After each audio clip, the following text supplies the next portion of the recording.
Welcome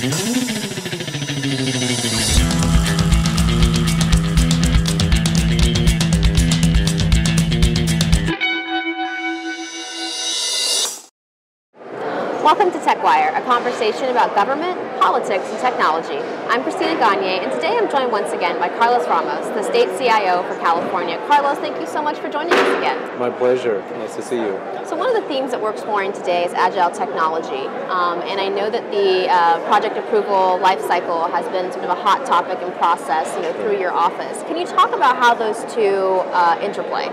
Sure. So more and more out in the industry, folks are recognizing that the way to build technology systems and solutions anymore is to build them out in chunks and do them in an agile sort of approach. That's not been the way government has traditionally approached these systems. So what we're doing is we're trying it out here in California on a couple of key projects where we're going out and actually asking our solution providers to come in but help us build it in an agile modular sort of an approach. We think that's going to be very successful, and we'll be able to deliver systems at lower risk, deliver them faster, and deliver functionality faster, and hopefully at a lower cost. What we do need to do, though, is to also make sure that our approval processes, which is what our project approval lifecycle is about, that also accounts for how you deal with an agile sort of approach to system development. So what that means is, as we're looking at risk in a project, as we're looking at what's going to be delivered, we have to accommodate that. The other thing, the other thing that also needs to be taken into account and modified is how do we go out and procure for that? How do you build contracts? How do you build payment milestones apart from the way we've traditionally done it? And so that's something that we're going through right now of trying to figure out what are the best practices in those areas. In a lot of ways, what the federal government has done, because they're out in front, I think, of a lot of states in using these methodologies. What they've done is also very instructive for us. We're learning from folks that work with the feds, what are the best practices in contracting? What are the best practices in oversight? What are the best practices in how you structure out an agile engagement and the development of a solution? So you mentioned risk, and a question I've been exploring today is, in Silicon Valley, when you talk about Agile Technology, it's sort of fail fast and fail often. Sure. With government, fail often probably isn't the best idea. So, how do you account for that risk, and how do you implement Agile Technology knowing that you're going to have some hiccups along the road, but that's really the intent? Well, so I think in government, failure isn't always first of all, it's not the first option, right? We want to be successful. But I think the promise of Agile is that, it may allow you to fail on the small scale, but you can learn from that and you can modify your approach to something. So for us, I think it actually reduces the risk profile on our system, because the way we had built them before is we try to build this gigantic monolithic solution, but you'd be building for 2 to 3 years before you ever saw any results. And even those, if they weren't failures, always had some sort of issues or hiccups or challenges with them. With the Agile methodology, it allows you to identify and uncover those earlier at a smaller scale. And then you can build on success, as you address those issues and deliver functionality that actually works. So for us, I think it actually reduces a risk profile.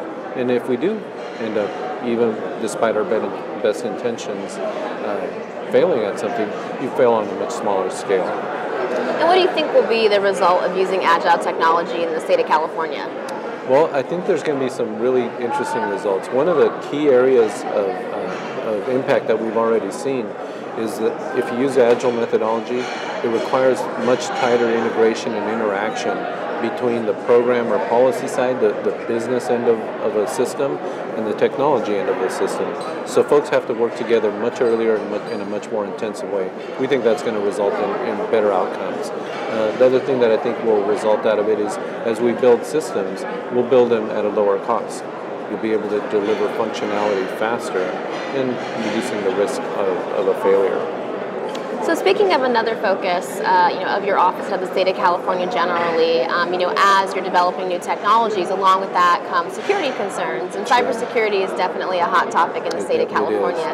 Can you comment on sort of the state of what your office is focusing on as it relates to cybersecurity, and maybe some advice for other agencies dealing with those issues? Sure. So from my office's perspective, we're focusing on a couple of things. One is making sure that agencies understand cybersecurity is a significant risk and it's a reality and it's here to stay, and it's an area of focus that is only going to expand in terms of its importance.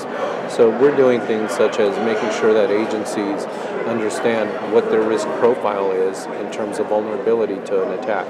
We're doing things such as making sure that they understand what are the requirements that are out there in place now and how do you remediate them. So we've started up a program for compliance audits.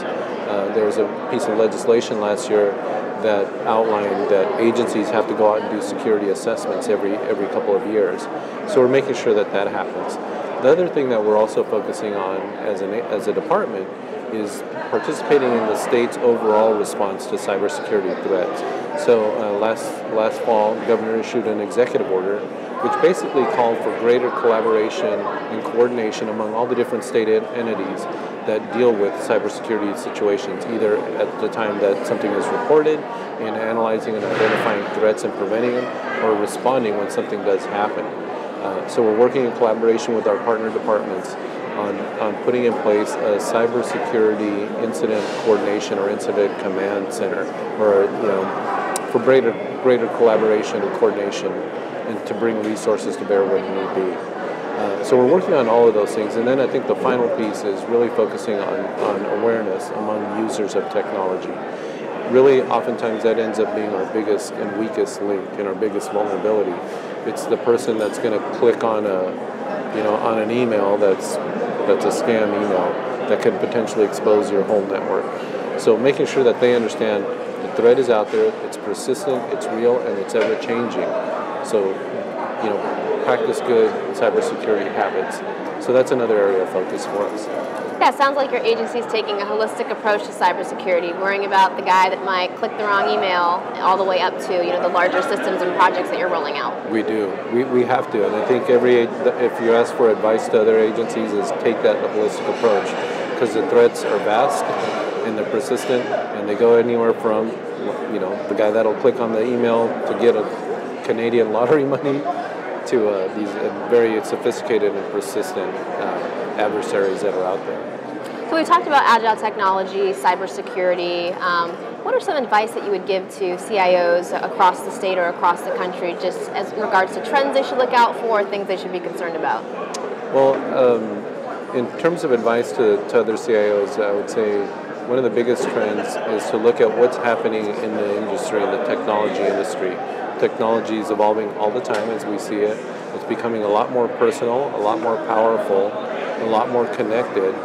So, recognize the impact that has if your responsibility is to deliver a computing capacity to an agency so that it can do its job.